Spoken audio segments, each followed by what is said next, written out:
अस्सलाम वालेकुम, आप देख रहे हैं हो क्या रहा है। मैं हूं Faisal Abbasi, group editor 92 news. Irshad Ahmad Arif सब साथ हैं। शुक्रिया इरशाद साहब आपका। अब तक की जो अहम खबर है वो PTI के सदर परवेज़ इलाही, उन्हें गिरफ़्तार कर लिया गया है।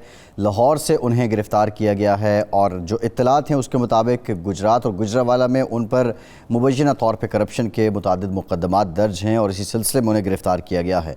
इस मौके पर पंजाब की निगरान हुकूमत के तर्जुमान आमिर मीर ने ये कहा है कि परवेज़ इलाही फ़रार हो रहे थे और आज पंछी खुद ही पिंजरे में आ गया है।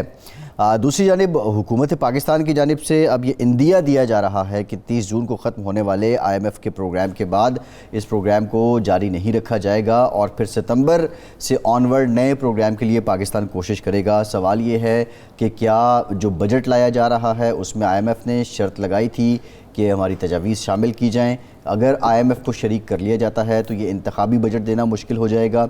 दूसरी इंपॉर्टेंट तरीन बात यह है कि अगर इस प्रोग्राम से इन हालात में इस तरह निकला जाता है तो सितंबर या अक्टूबर में IMF को कायल करना कितना आसान होगा। जो सियासी डेवलपमेंट्स हैं, जहांगीर तरीन और आसिफ जरदारी साहब के दरमियान एक तरह से मुकाबला जारी है। गुज़श्ता रोज़ 24 के करीब जो साबिक अरकान असम्बली और रहनुमा दीगर जमातों के, उन्होंने पाकिस्तान पीपल्स पार्टी में शिरकत इख्तियार की है। जहांगीर तरीन भी अब लाहौर आए हैं। ज़्यादा बंदे कौन इकट्ठे करेगा, ये भी एक मुकाबले की इस वक्त सूरत हाल है। इस पर भी बात करेंगे, ये पिक्चर कैसे अनफोल्ड होगी। आवाम के लिए दो अच्छी खबरें, पेट्रोलियम मसनूआत की कीमतों में कमी कर दी गई और आज जो डॉलर की कदर है ओपन मार्केट में उसमें कमी हुई है। रुपए की कदर में तकरीबन 11 रुपये इजाफा हुआ है। इन सारे मामलात पे बात करेंगे। इरशाद साहब, परवेज़ इलाही साहब गिरफ़्तार हो चुके हैं। क्या परवेज़ इलाही के लिए ये गिरफ़्तारी चौधरी शुजात साहब के पास वापसी की राह हमवार करेगी? देखिए, इसके बारे में तो वसूख से कुछ कहना मुश्किल है। ये फ़ैसला चौधरी परवेज़ इलाही साहब ने करना है कि क्या एक गिरफ़्तारी से डर कर या एक गिरफ़्तारी के बाद वो अपना सियासी क़िबला तब्दील करते हैं, अपनी सियासी जमात तब्दील करते हैं। असल में ऑप्शंस देखें परवेज़ इलाही साहब के पास क्या हैं। अपनी जमात वो ख़त्म कर चुके हैं। अब वो दोबारा चौधरी शुजात के पास जाएं, काफ लीग में शामिल हों। काफ लीग में शामिल होने के बाद उनके लिए 3 रास्ते होंगे जी। मुस्लिम लीग नून के साथ इत्तेहाद हो, पीपल्स पार्टी के साथ हो या जहांगीर तरीन के साथ जी। अच्छा, ये आज की बात नहीं है। 1986 में जब परवेज़ इलाही साहब ने बगावत की थी पंजाब में, चौधरी परवेज़ इलाही साहब जो थे वो मियाँ नवाज शरीफ साहब की काबीना के अहम तरीन रुकन थे, वज़ीर बल्दियात थे पंजाब जी। तो उस वक्त एक धड़ा बना जिसमें मकसूद लिगारी थे, रफ़ीक हैदर लिगारी थे, ये थे मखदूम अल्ताफ़ थे, कुछ लोग थे। उन्होंने अलहदगी इख्तियार की जी और सरगर्म उसमें यूसुफ रज़ा गिलानी साहब थे, वो मरकज़ी वज़ीर थे। यहाँ मियाँ आसिफ साहब हैं, वो जो ग्रीन बिल्डिंग वाले, वो थे और कुछ लोग थे और परवेज़ इलाही साहब ने बगावत कर दी जी। तो उसके बाद ये हुआ कि चौधरी शुजात साहब मुल्क से बाहर थे, वो वापस आए। उन्होंने फ़ौरन कहा कि जी मिट्टी पाओ और सुलह करा दी जी। तो कई लोगों को गिला रहा कि चौधरी परवेज़ इलाही ने हमारे साथ बेवफाई की, वरना हम नवाज शरीफ साहब को वज़ारत आला से अलग कर देते। उस वक्त तो खैर ज़िया-उल हक साहब थे, वो लाहौर आए, उन्होंने कहा कि नवाज शरीफ का किला मजबूत है। और फिर पीर साहब वगैरह जो इस बगावत को लीड कर रहे थे वो भी पीछे हट गए। उन्होंने कहा जी मैंने सुराख करना था बोरी में, वो कर दिया है, तो अब बस हमारी सुलह हो गई। तो उसके बाद से एक टसल चलती रही शरीफ ख़ानदान में और चौधरी ख़ानदान जी। और शरीफ ख़ानदान को हमेशा ये गिला रहा कि चौधरी शुजात साहब जो हैं वो तो सुलहकुल शख्सियत हैं, लेकिन ये जो कभी कभी कोई मामला बनता है वो इनकी वजह से बनता है, परवेज़ साहब की वजह से। परवेज़ साहब का वो एक है पस मंज़र है। दूसरा, उनकी जहांगीर तरीन से भी नहीं बनती। जब जहांगीर तरीन के साथ थे फिर अलग हो गए, नून लीग में चले गए, वो सारी चीज़ें हैं। तो अब इनके लिए ये होगा कि जरदारी साहब या पीपल्स पार्टी के साथ तो टेबल होंगे, यही मेरा सवाल था। लेकिन पंजाब में वो क्या हैं, क्या काफली को कितना शेयर मिल रहा है, ये चीज़ें हैं। ये बड़ी इंपॉर्टेंट बात है। ये अब जो आने वाला मंजर है वो अगर जरदारी साहब के साथ आ भी जाते हैं तो काफली और जरदारी साहब भी क्या एक दूसरे के साथ आएंगे, ये भी एक सवाल है। बहरहाल साबिक वज़ीर-ए-आज़म पाकिस्तान शाहिद खाकान अब्बासी साहब ने हमें ज्वाइन किया है। अब्बासी साहब thank you very much for your time. Abbasi साहब हम सियासी मामलात पे भी आएंगे, लेकिन हम कुछ जो मुआशी मामलात हैं उस पर ज़रा आपकी राय लेना चाहते हैं। अब हुकूमत की जानिब से ये इंदिया दिया गया कि जो IMF का प्रोग्राम है जो 30 जून को इसका ये जायज़ा ये मरहला ख़त्म होगा तो इसके बाद हम इसको कंटिन्यू नहीं करेंगे। इसको हम यहीं ख़त्म कर रहे हैं। 30 जून का इंतज़ार किए बगैर हम 10वां और 11वां जायज़ा नहीं लेंगे। ये बात है असल में। तो ये आप समझते हैं कि उसके बाद जब पाकिस्तान दोबारा IMF के पास जाएगा तो ये आसानी से प्रोग्राम मिल जाएगा? जी, ये मैं समझता हूँ दुरुस्त फैसला है कि बजाय इसके कि अब आप रिव्यू पे टाइम सर्व करें। जी, आपको नए प्रोग्राम में वैसे भी जाना था रिव्यू के बाद, तो अभी से अगर वो रिनेगोशिएशन शुरू कर लें, क्योंकि ये चीज़ें नेगोशिएट करते वक्त लगता है जो टर्म्स हैं। लेकिन मेरा ज़ाती ख्याल है कि ये टर्म्स काफ़ी डिफ़िकल्ट होंगी पहले की निस्बत, क्योंकि ये 2 रिव्यू मुकम्मल नहीं हुए तो उससे कॉन्फिडेंस नहीं रहता इदारे के अंदर। लेकिन बहरहाल वो अब नेगोशिएशन कैसे होंगी ये हमारी जो तजर्बा है, जो हमारी टीम है उसके तजर्बे पे डिपेंड करता है। तो मेरा ख्याल है कि नए प्रोग्राम पे जो नेगोशिएशन है वो शुरू कर देनी चाहिए। उसमें एक रुकावट ज़रूर हायल होगी कि ये गवर्नमेंट के आखिरी चंद महीने हैं, तो IMF भी शायद ये चाहे कि हालांकि वक्त उसमें नहीं है, क्योंकि अगर इलेक्शन होते हैं अक्टूबर के अंदर तो नवंबर तक हुकूमत आती है, तो उस वक्त तक इंतज़ार करना भी ज़रा मुश्किल होगा। तो बहरहाल ये नेगोशिएशन शुरू हो जाएंगी, मेरा ख्याल अब शुरू कर देनी चाहिए। अच्छा अब्बास साहब, इसहाक डार साहब वज़ीर ख़ज़ाना हैं, वही मुज़ाकरात करेंगे। उनका तजर्बा जो नवंबर से अब तक सामने आया है वो तो ये हुआ कि वो IMF को कायल नहीं कर सके, तमाम शराइत मानने के बावजूद 9th रिव्यू की जो रकम थी $1 अरब 30 करोड़ वो नहीं ले पाए। तो आप समझते हैं कि उनकी शराइत मज़ीद सख्त होंगी और इसहाक डार साहब में ये आलियत है कि वो नया प्रोग्राम, अच्छा प्रोग्राम, पाकिस्तान के लिए मुफीद प्रोग्राम ले सकें? देखिए, डार साहब का एक साबका तजर्बा है।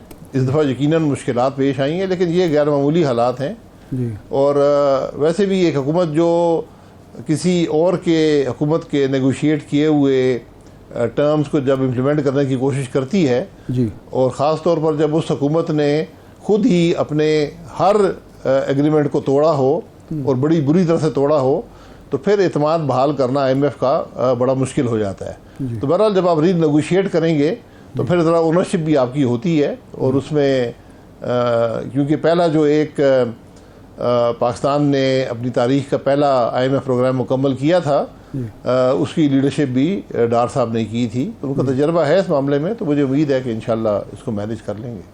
अच्छा, ये फरमाएं कि आप चूँकि मईशत का भी आपका तजर्बा है, आपके स्टडी भी है, मिफ्ता इस्माइल साहब जो वादा खिलाफ़ी हुई या प्रोग्राम को तोड़ा गया वादा, वो तो था उनकी हुकूमत जो साबका हुकूमत थी। मिफ्ता इस्माइल साहब ने उसको कंटिन्यू कर लिया, लेकिन डार साहब नहीं कर सके। ये क्या वजह थी?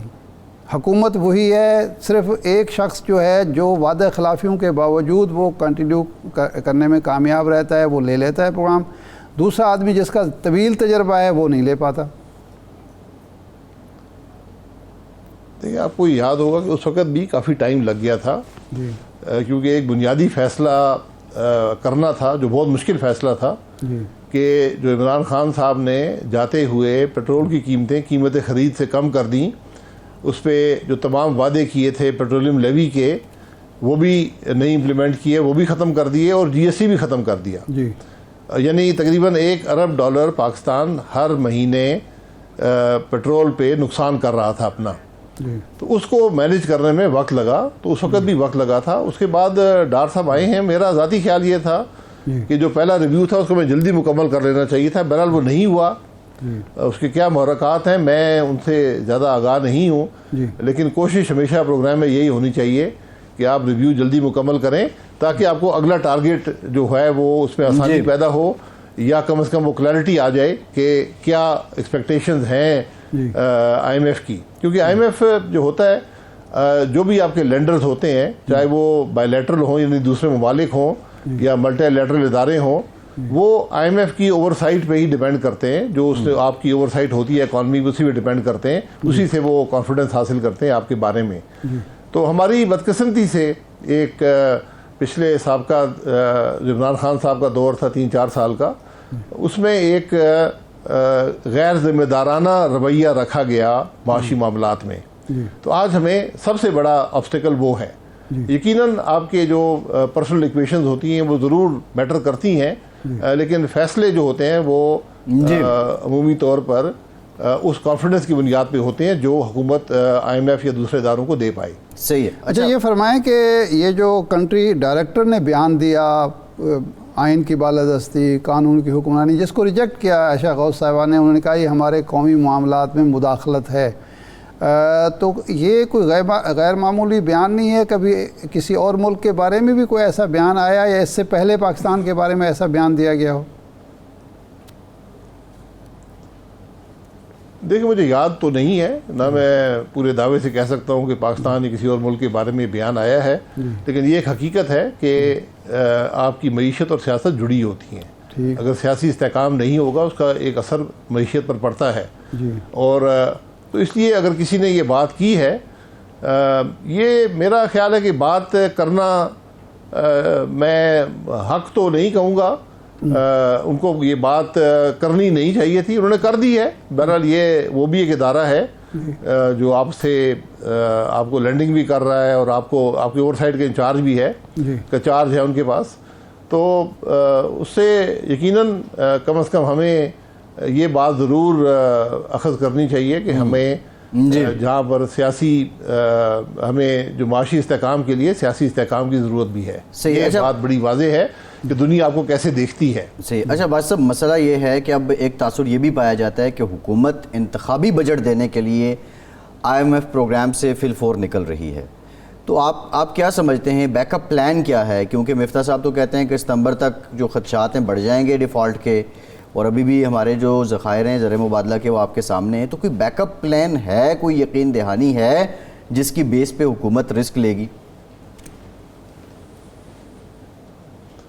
देखिए, नहीं, ये रिस्क नहीं है, ये आपका फैसला है। पाकिस्तान ने सिर्फ एक बहरहाल 10 या 11 प्रोग्राम्स में से पाकिस्तान ने एक प्रोग्राम मुकम्मल किया जो पिछली PMLN की गवर्नमेंट ने मुकम्मल किया था। तो अगर आप आज आखिरी 2 रिव्यूज़ के बगैर प्रोग्राम छोड़ देते हैं तो मेरा नहीं ख्याल को बड़ा असर पड़ेगा। यकीनन बेहतर होता कि आपके मुस्तकबिल के प्रोग्राम के लिए कि आप ये प्रोग्राम मुकम्मल करते हैं। अब नहीं कर सके, बहरहाल आप नए प्रोग्राम की तरफ जाना चाहिए। सवाल ये नहीं है, बस सब सवाल ये है, काम करने की कोशिश करनी चाहिए। बस सब सवाल ये है कि IMF के साथ बहुत सी लैंडिंग, बहुत सी ग्रांट्स, बहुत सी एड मशरूत थी कि अगर वो आ जाता तो हमें जो वादे किए गए थे इवन सैलाब मुतासरीन के लिए भी एक बड़ी अमाउंट आनी थी। अब वो मामला भी खटाई में है। क्या किसी दोस्त की तरफ से कोई यकीन दहानी है कि अगले 3-4 महीने पाकिस्तान को सपोर्ट किया जाएगा या इलेक्शन होने तक किया जाएगा, जिसकी बेस पे ये हुकूमत प्लान बना रही है? या पाकिस्तान के पास तो जो फिगर है स्टेट बैंक के वो तो इतने हौसला अफजा नहीं है, उसको देख के तो नहीं लगता कि पाकिस्तान की हुकूमत अवाम को रिलीफ देने की पोजीशन में है। देखिए, ये बात मैं इससे ज़्यादा इत्तेफाक नहीं करूँगा।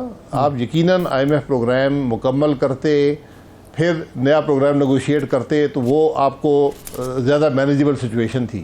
लेकिन आज भी जो है आप नए प्रोग्राम को जल्दी अगर नेगोशिएट कर लें तो जो आपके बाकी दोस्त ममालिक हैं, जो आपको बायलैटरल लैंडिंग होती है दूसरे ममालिक करते हैं, उसमें यकीनन आसानी होगी। जहाँ तक ये दूसरी बात है कि कोई बजट आपने जो किया कि बजट रिलीफ वाला बजट होगा, बदकिस्मती से जिसको हम रिलीफ कहते हैं उसकी गुंजाइश आपके पास नहीं है। रिलीफ हम इसी को समझते हैं कि हुकूमत कोई सब्सिडीज़ दे दे, यानी किसी चीज़ को अपनी जेब से पैसे अदा कर कर उसकी रकम का, उसकी कीमत का हिस्सा अदा कर दे। ये आपके पास गुंजाइश नहीं है, क्योंकि आपके जो आमदन है हुकूमत की, कुल आमदन वफाकी हुकूमत की, वो तो मुश्किल सूद का जो रकम है वो अदा कर पाएगी। बाकी तमाम मामलात के लिए आपको अजाफी कर्जा लेना पड़ेगा, जिसका अजाफी सूद आपको अगले साल अदा करना पड़ेगा। तो आप यकीनन रिलीफ की बात कर सकते हैं, लेकिन वो रिलीफ भी आपको अजाफी कर्जे लेकर अदा करनी पड़ेगी, जिसका बोझ मुस्तकबिल करीब में इस मुल्क के अवाम को अदा करना पड़ेगा। तो बड़ी जिम्मेदारी का काम है, जिसको हम आज रिलीफ समझते हैं वो कल एक बहुत बड़ा बोझ बन जाता है। बिल्कुल ठीक है। एक ब्रेक लेते हैं, लेकिन ब्रेक के बाद हम ये भी जानेंगे मारूजी हालात हैं उसमें जब आप इन लाइबिलिटीज़ और इन जिम्मेदारियों के साथ इलेक्शन में जाएंगे तो उस पर आपकी आवाम से क्या तवक्कुह है। ब्रेक के बाद बात करते हैं।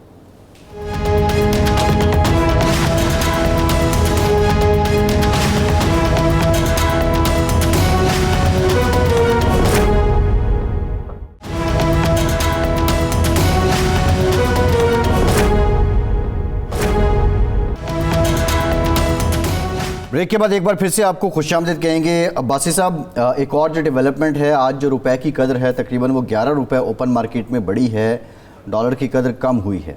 हम ये देख रहे थे कि इंटर बैंक और डॉलर में 25 से 30 रुपए का जो रेट था ओपन मार्केट का, वो 25 से 30 रुपए का फ़र्क चल रहा था। अब कुछ पॉलिसी रिविज़िट की स्टेट बैंक ने। ये जो सट्टा होता है हर थोड़े अरसे के बाद डॉलर के नाम पे ओपन मार्केट में, इसमें वजारत ख़जाना ये स्टेट बैंक की पॉलिसियों का बहुत ज़्यादा असर है, या आप समझते हैं कि जो माफिया है, ये सट्टेबाज हैं, ये बहुत तगड़े हैं?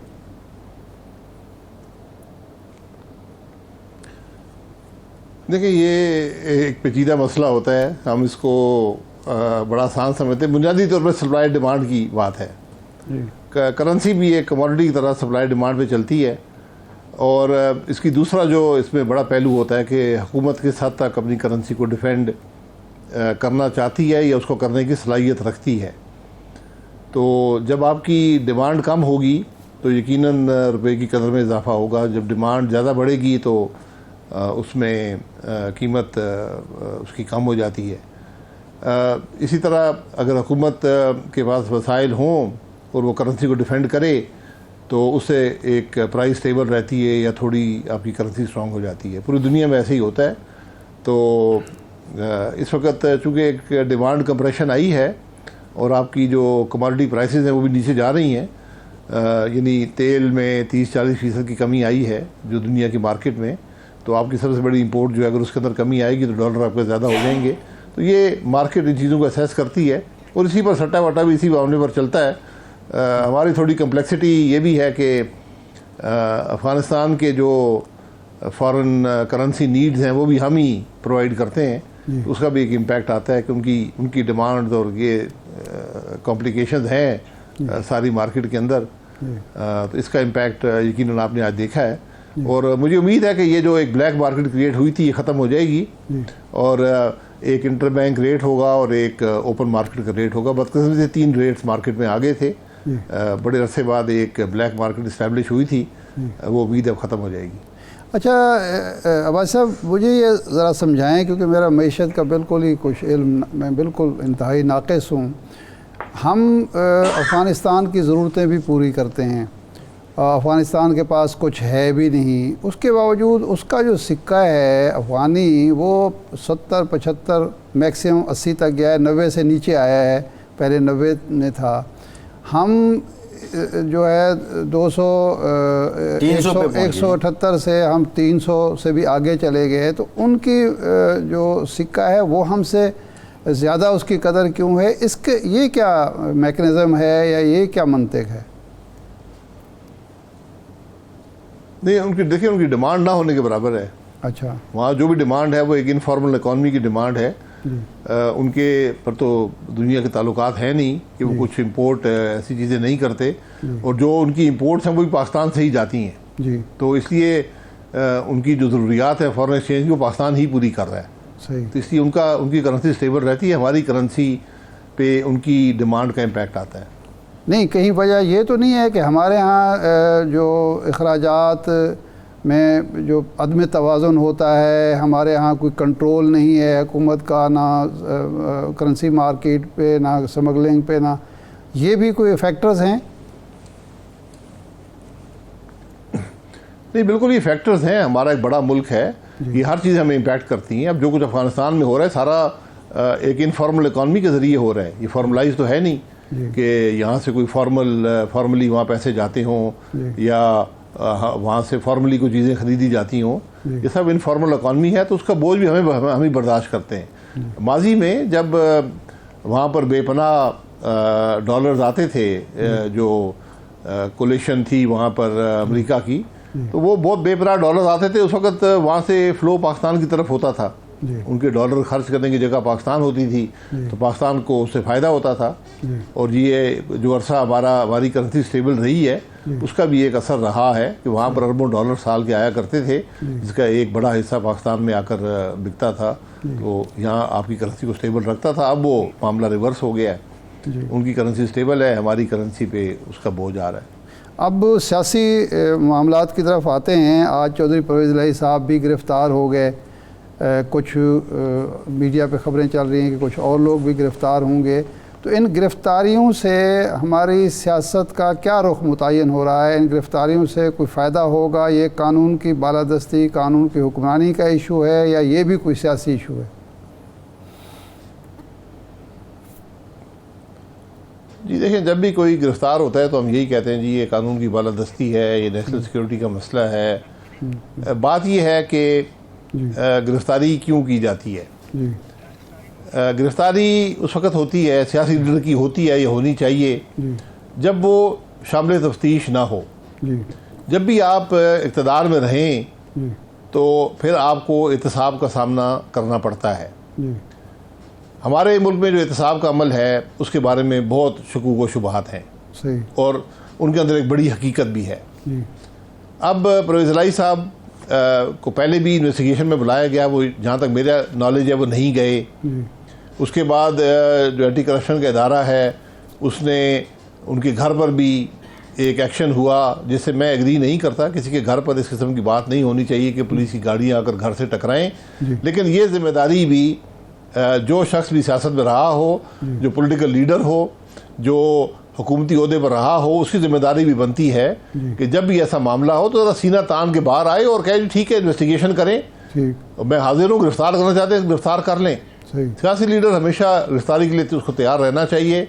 उसका फैसला, उसके अमल का फैसला ये अवाम ही करते हैं। मैंने पहले कहा हमारे एहतसाब का अमल के अंदर जो शकूक व शुबहात हैं, मैंने खुद बहुत अरसा अदालतों में भी गुजारा है, तफ्तीशों में भी गुजारा है, तो मैंने कोई इसके अंदर इंसाफ नहीं देखा।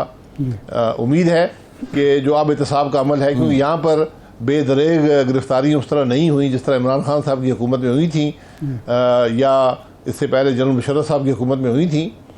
तो मुझे उम्मीद है कि जो इस हुकूमत के दौर में एहतसाब का अमल होगा वो इंसाफ के दायरे के अंदर रहेगा।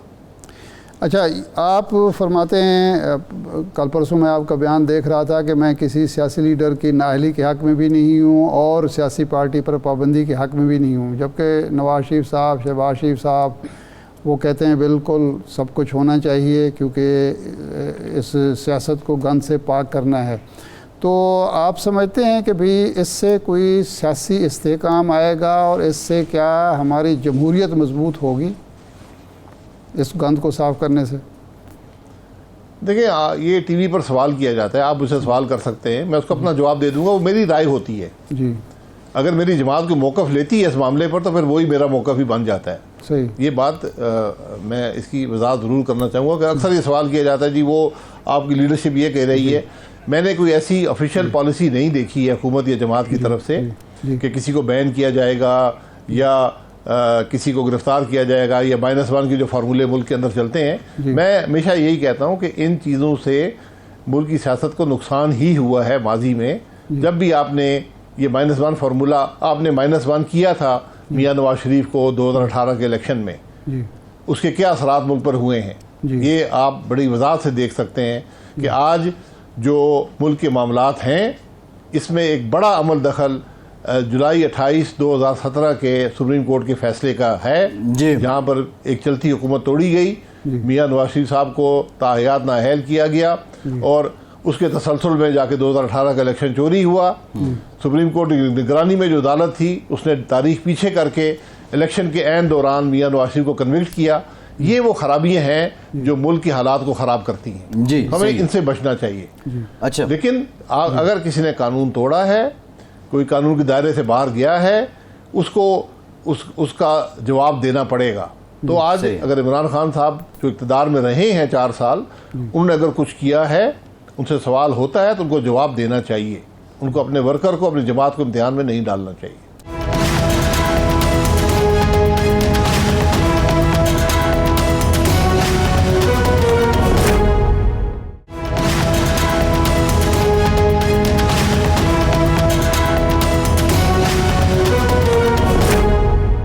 अच्छा अब्बासी साहब, अब हम ये देख रहे हैं कि आसिफ जरदारी साहब ने लाहौर में हैं, जहांगीर तरीन साहब भी लाहौर आ गए हैं, और खेप की खेप जो साबिक लेजिस्लेटर्स हैं या मेंबर्स हैं असम्बलियों के, वो उनके साथ शामिल हो रहे हैं। नून लीग के लिए पंजाब में क्या ग्राउंड है? क्या ये नून लीग के लिए नुकसानदेह नहीं है? देखिए, हर जमात का हक है कि वो अपना रास्ते का तयन करे। नून लीग पंजाब नून लीग का गढ़ रहा है, और नून लीग के बाद तकरीबन हर हलके में मजबूत उम्मीदवार मौजूद हैं। तो आज अगर कोई उम्मीदवार एक नई जमात में शामिल होना चाहते हैं या दूसरी जमात में जाना चाहते हैं, ये उनका भी हक है जी।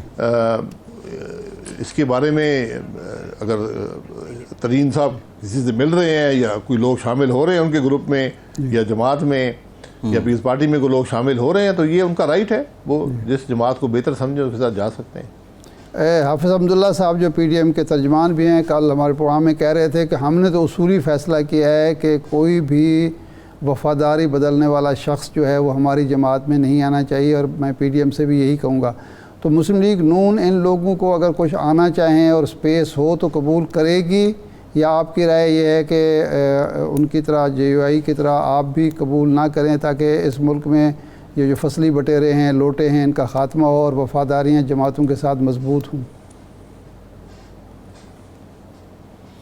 देखिए, ये फ़ैसला जमात ही करती है, ये मेरा ज़ाती फ़ैसला नहीं है। जो लोग एक जमात छोड़ कर दूसरी जमात में आते हैं वो 2 किस्म के होते हैं। एक जो उसूली तौर पर ये समझते हैं और वो कम होते हैं कि जिस जमात में मैं रहा हूँ वो अवाम की उमंगों की तर्जमान नहीं रही, उसने अवाम के मसाइल हल नहीं किए, मुल्क के मामलात को ठीक नहीं चलाया, तो मैं आज किसी और जमात का रुख करता हूँ। सही। अक्सरियत लोग ऐसे होते हैं जो इक़्तिदार की तलाश में एक जमात से दूसरी जमात में जाते रहते हैं। उनका हल्के में एक असर होता है, उस असर को इस्तेमाल करके और जमात के वोट को इस्तेमाल करके वो एक विनिंग कैंडिडेट बन सकते हैं, जिससे हम इलेक्टेबल्स कहते हैं।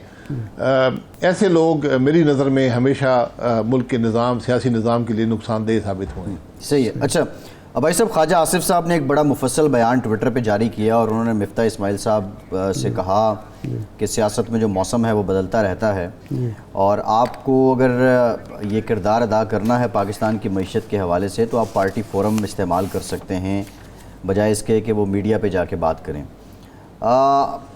ये सवाल आपसे इसलिए पूछ रहे हैं कि मिफ्ता इस्माइल साहब ने एक स्टेटमेंट में ये भी कहा कि शायद खाकान अब्बासी जिधर को जाएंगे मेरी सियासत उसी तरफ होगी। अगर ये इतने मसाइल हैं तो आप पब्लिक फोरम पे ये बात क्यों की जाती है, और ये ख्वाजा आसिफ साहब का शिकवा आप क्या समझते हैं कि जायज़ है?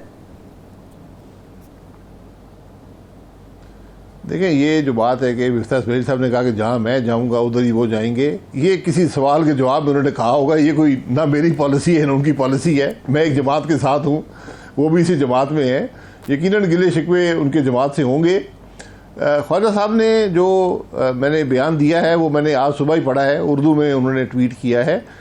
वो उन्होंने एक ज़ाती शिकवा समझने किया है। मिफ्ता दोस्ती है, पुरानी दोस्ती है, आज की नहीं है, चंद सालों की नहीं है, महिला कम से कम पिछले 15 साल से ये एक दोस्ती है जो कायम है।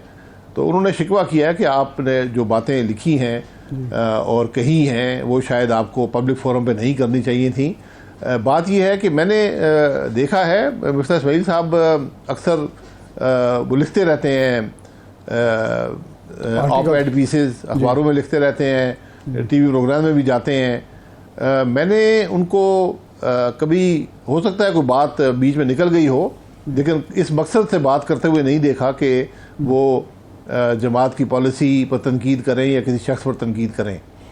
सवाल किया जाता है कि जैसे आप मुझसे सवाल कर सकते हैं कि आपका क्या ख्याल है IMF के प्रोग्राम के बारे में या मईशत के बारे में, तो उसका एक जो शख्स भी जानता है इन मामलात के, वो अपनी राय दे देता है। उस राय का मतलब ये नहीं होता कि मैं जमात से इख्तलाफ कर रहा हूँ। बहरहाल ये ख्वाजा साहब का हक था, उन्होंने अपनी बात कर दी है।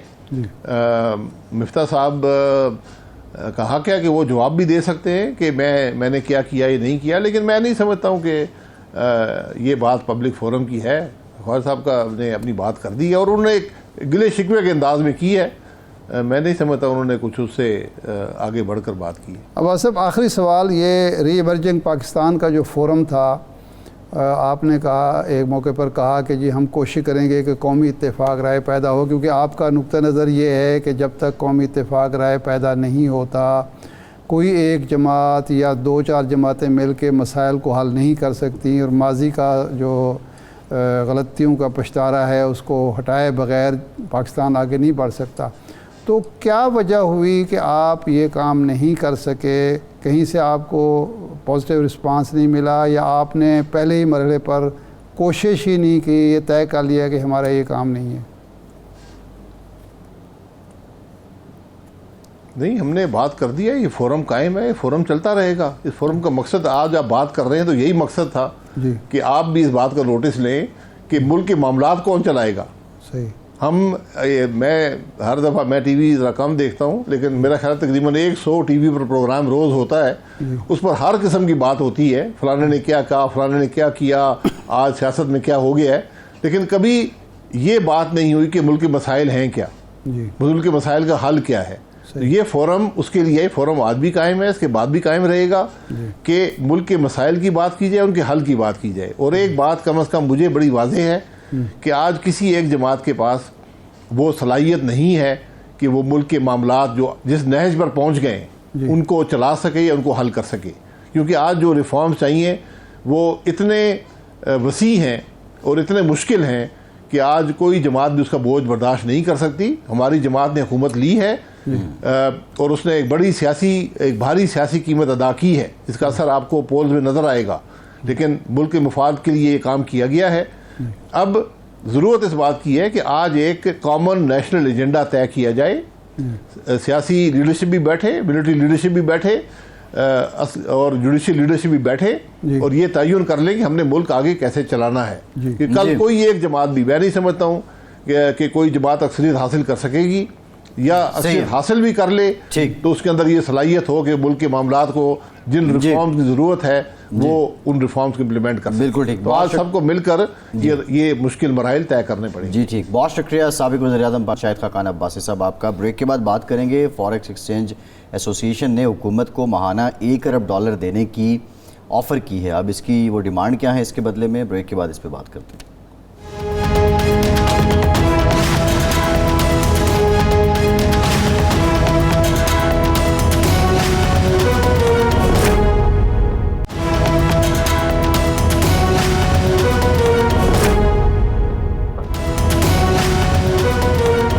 ब्रेक के बाद एक बार फिर से आपका खैर मकदम करते हैं। हमें ज्वाइन किया है पाकिस्तान फॉरेक्स एक्सचेंज एसोसिएशन के चेयरमैन मलिक बोस्तान साहब ने। मलिक साहब, thank you very much for your time. Malik साहब, पहले तो ये बताइए कि 11 रुपये जो रुपए की कदर है उसमें इजाफा हुआ है, डॉलर नीचे आया है ओपन मार्केट में, ये जो फ़र्क आ रहा था इंटर बैंक और ओपन मार्केट का 25 से 30 रुपये का, इसकी बुनियादी वजह क्या थी और ये 11 रुपये एकदम नीचे कैसे आ गया?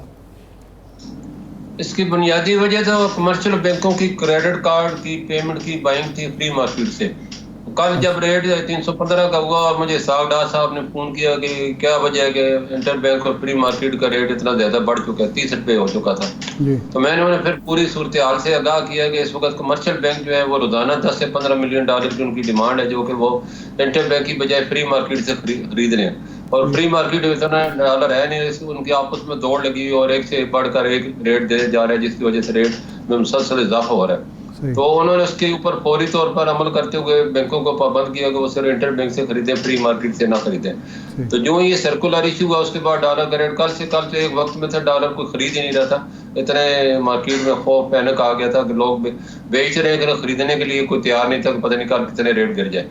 तो आज जो है मार्केट जो है यहाँ पे जो है रुकी हुई है अभी 290 और 300 के दरमियान, क्योंकि जिन लोगों ने 315 का खरीदा हुआ है वो इतना बड़ा नुकसान अभी बर्दाश्त नहीं करना चाहते, वो होल्ड कर रहे हैं और एवरेज करके शायद बेचेंगे और डॉलर का रेट आने वाले दिनों में काफ़ी गिरेगा। क्योंकि मैंने इसके साथ ही सागडार साहब को इस चीज़ से भी आगाह किया है, इस वक्त कमर्शियल बैंकों ने तकरीबन 5 करोड़ डेबिट कार्ड और क्रेडिट कार्ड दिए हुए हैं पब्लिक को, और वो जो है ऑनलाइन शॉपिंग में पूरे पाकिस्तान का ज़र मुबादला ज़ाया करें और इस पे कोई पाबंदियाँ लगाएं, या फिर कम से कम उन लोगों पे जो बाहर से शॉपिंग कर रहे हैं उनको उनके ऊपर ड्यूटी लगा दें, क्योंकि अब पहले डॉलर इन्हीं लोगों को जो कि लग्जरी आइटम खरीदे हैं बाहर से 315 रुपये में डॉलर मेरा था, अब जब इंटर बैंक में 285 का मिलेगा तो उनके दोबारे न्यारे हो जाएंगे, वो ज्यादा बैंक शुरू कर देंगे और इंटर बैंक में फिर इतनी जान नहीं। मलिक साहब ये फरमाएं सिर्फ कमर्शियल बैंकों की गलती थी या सट्टेबाजी का भी इसमें अहम उनसर था और सट्टेबाजी की वजह से ये रेट बढ़ रहा था? देखो, इसमें बैंकों की गलती है क्योंकि उनके पास इतना डॉलर तो है ही नहीं ना। या आप 5 करोड़ आदमियों को अगर सारी लोग क्रेडिट कार्ड के जरिए ऑनलाइन शॉपिंग करेंगे तो इतने डॉलर आप कहाँ से लें? इंटर बैंक में भी नहीं है, ना ही फ्री मार्केट में। तो इसको हुकूमत की पॉलिसी रोक सकती है और रोकने की यही लग्जरी आइटम, गैर जरूरी आइटम पे बाहर से जो भी क्रॉस बॉर्डर पेमेंट हो उस पर 10 से 20% ड्यूटी हो, ताकि लोगों को महंगा चीज पड़े तो वो ना खरीदें। और जिनके पास आराम का पैसा है उन्हें तो कोई फर्क नहीं पड़ता, लेकिन गरीब लोग जो है मारे जाते हैं इसके साथ साथ। अब जैसे हाजी साहबान थे, रेट बढ़ा, उनको रियाल जो था 75 से बढ़ के 85 के करीब हो गया, आज गिरा, अल्लाह का शुक्र है वो दुआएं दे रहे होंगे उनको, आज वही डॉलर 78 में मिल रहा था, वही सऊदी रियाल।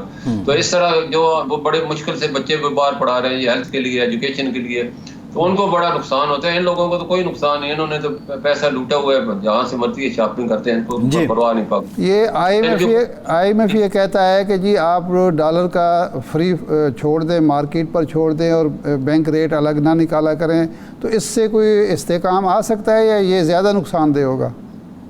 नहीं तो ज्यादा नुकसानदेह है। नाइजीरिया की मिसाल आपके सामने है, उन्होंने ये इस पे किया था और हालांकि वो एक्सपोर्टर कंट्री है, उसके एक्सपोर्ट ऑयल प्रोड्यूसर कंट्री है, उसकी 61 अरब डॉलर की एक्सपोर्ट है और 58 अरब डॉलर की उसकी क्या कहते हैं इंपोर्ट है, 61 अरब डॉलर की एक्सपोर्ट है, हालांकि सरप्लस है वो। लेकिन वहाँ भी यही कि करप्शन बहुत ज्यादा होती है वहाँ भी। अब वहाँ का जो इंटर बैंक रेट है वो 450 रुपये और ब्लैक मार्केट का रेट 750 रुपये है। तो ये चीज़ों अगर उन्होंने कंट्रोल, पाकिस्तान भी इसी राह पे चल पड़ा, फिर अब कंट्रोल तो नहीं होगा, कंट्रोल तो करना पड़ता है, हर चीज़ की हद होती है। कोई भी चीज़ करा आप मलिक साहब आप ये कहते हैं कि अगर हुकूमत हमें ये इजाज़त दे कि हम डॉलर में ये शनाख्ती कार्ड पेश करना पड़ता है, ये ना हो तो हम 1 अरब डॉलर माहाना हुकूमत को दे सकते हैं। आप एक दफ़ा पेशकश कर चुके हैं। ये शनाख्ती कार्ड की शर्त अगर ख़त्म कर देंगे तो फिर तो ये ब्लैक मार्केट को फ़ायदा होगा, वो जो दस्तावेज़ी मईशत है वो तो ख़त्म हो जाएगी। तो क्या इसके लॉजिक क्या है आपकी इसके पीछे? नहीं, हमने ऐसे नहीं कहा था, ये गलत। मैंने ये कहा, हुकूमत से ये कहा था कि आप हमें इजाज़त दें। एक होती है swap arrangement policy, banking language में इसको कहते हैं, और तुर्की ने इसके ऊपर अमल किया और 120 अरब डॉलर इकट्ठे भी कर लिए। अच्छा। इसमें होता ये है कि सेंट्रल बैंक और कमर्शियल बैंक जो है वो एक गारंटी देते हैं, कोई भी इस वक्त डॉलर अगर इंटर बैंक में सेल करेगा तो 2 साल के बाद जो भी डॉलर का रेट होगा उतना उसको डिफरेंस पे किया जाएगा। तो ये बैंकिंग चैनल से होता है, टोटल लीगल ट्रांजैक्शन होती हैं और इसमें तो अकाउंट के जरिए सेटलमेंट होती है। बाकी वो जो बात आप कह रहे हैं वो मैंने ये कही थी कि पेटफ का अपना कानून है और उसमें मैंने स्टैंडिंग कमेटी में ये पेश भी किया था, वो पूरा जो उनका कानून है उसमें वो कहते हैं कि 15,000 डॉलर तक अगर कोई बाइंग करना चाहते हैं, सेल करना चाहते हैं अपने करेंसी, तो उस पर आप KYC करें, उनसे ID ना मांगे। तो हमारे लोग ID नहीं देना चाहते हैं, उनको मिस यूज होते हैं। लोग जो है PR FPA वाले उनको बुलाते रहते हैं, इनका इतना डॉलर आपने कहाँ से लिया, क्यों लिया, कहाँ रखा है। तो अब ID लोग देने नहीं चाहते, इसकी वजह से ठीक ये लोगों को बताया और 4-4 घंटे बिठाया है। तो अब जो फ्री मार्केट बजाय ब्लैक मार्केट और हवाला मार्केट में चलेंगे। जी बिल्कुल ठीक है। मलिक साहब, कता कलामी की माफ़ी, प्रोग्राम का टाइम खत्म। बहुत शुक्रिया आपका मलिक बोस्तान साहब। इरशाद साहब आपका शुक्रिया। आज के प्रोग्राम से इतना ही, इजाज़त दीजिए।